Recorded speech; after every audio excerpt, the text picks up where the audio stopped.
Hi again, I'm Aaron from Hydes Leather. I'm the CEO and founder. We are a supplier of premium automotive European leather to the custom car world and upholsterers worldwide.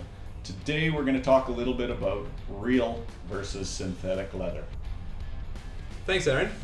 You'll know this better than most people in the world, but a lot of people ask us if we can tell the difference between real and synthetic leather when we first sit in a car. How do you tell the difference? Well, right out of the gate, when you get into the car, one great way to tell is with a vinyl or a polyurethane or a vegan leather. Just give it a pinch, like you were, pinching your best friend, but not too hard. But anyway, give it a pinch, pull on it. It's got a little bit of a rubbery stretch to it, and it bounces back. The reason for that is it's got this woven backing on it, glued to the chemical compound, and that's what gives it the elastic stretch. So you can see this is really quite elastic. And if you compare that to a genuine leather, it's got more of a dead stretch. It doesn't rebound, it doesn't spring back. You can pull it a little bit, but you won't be able to, pull up an inch or two like you could with a synthetic. So that's the first way. Second way is the real kicker. The second way is after you've sat in that hot car for a little while, a genuine leather will acclimatize to your body temperature. So a good genuine leather will not make you perspire because it's absorbing the heat from your body. It's breathing. And when they say breathing, it doesn't mean like it's vented and it's got holes in it necessarily. It just means that it's absorbing and adjusting to your body temperature. A vinyl doesn't have that behavior because it's plastic, synthetic. So it's a solid surface. And unfortunately, what you get from a lot of vinyls is you'll have a slightly dampened back end and back. I guess that's the most polite way I can put it.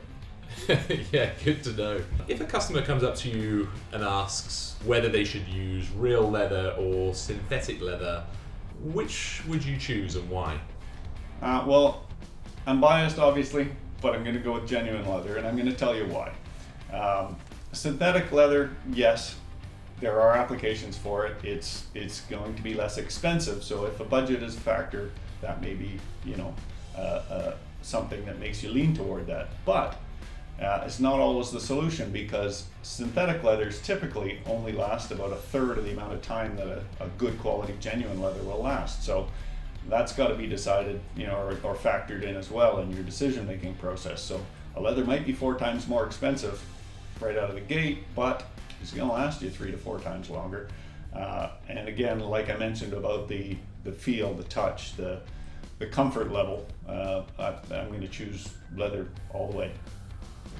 A lot of people ask us if vegan leather is A, really vegan, and B, is it actually the more ecologically responsible choice for a car's interior over real leather? Well, that's a very good question, and it's obviously hotly debated in our industry and others as well. Let me start off with leather firstly. The leather industry is only here as a byproduct of the meat industry. So there's not a cow or bull in the world that gets slaughtered just to use their skin.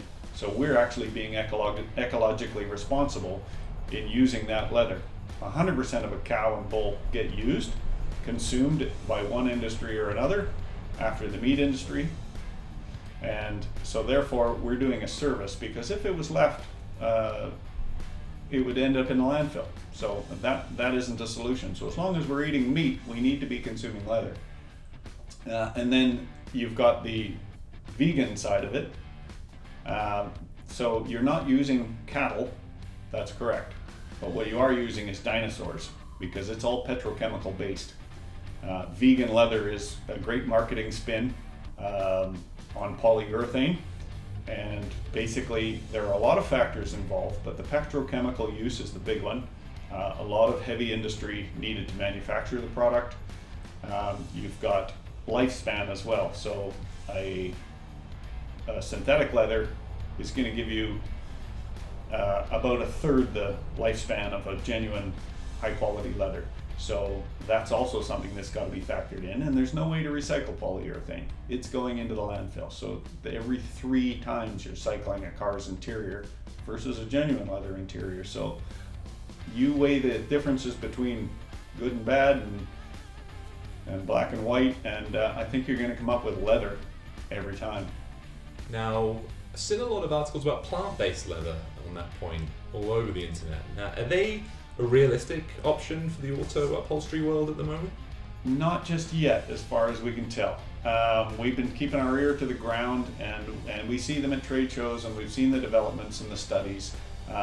Plant-based leathers, coconut, pineapple, all the different varieties, they're great. But what they can't yet replicate is the tensile strength of skin fibers when they're, naturally in their form. Manufactured, trying to create that manufactured effect through plant-based products just isn't quite there yet. Great advancements, love the industry, love the concept, but to date, because car leather takes so much abuse and it needs to be so robust and strong, we haven't seen anything in the plant-based world get to that level just yet. But we'll let you know when it does. On a more day-to-day basis, which would you say is easier to take care of, synthetic or real leather? They're pretty similar, to be honest with you. They're both pretty basic to take care of. Automotive leather is tanned and dyed and top coated with ease of use in mind. There's a specific amount of oils put in the hides, which isn't gone anywhere.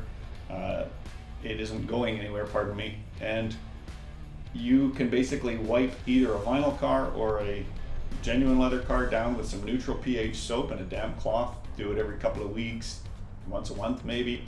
And if you really want to take care of your car, you could throw some conditioner on it every 6 months or a year.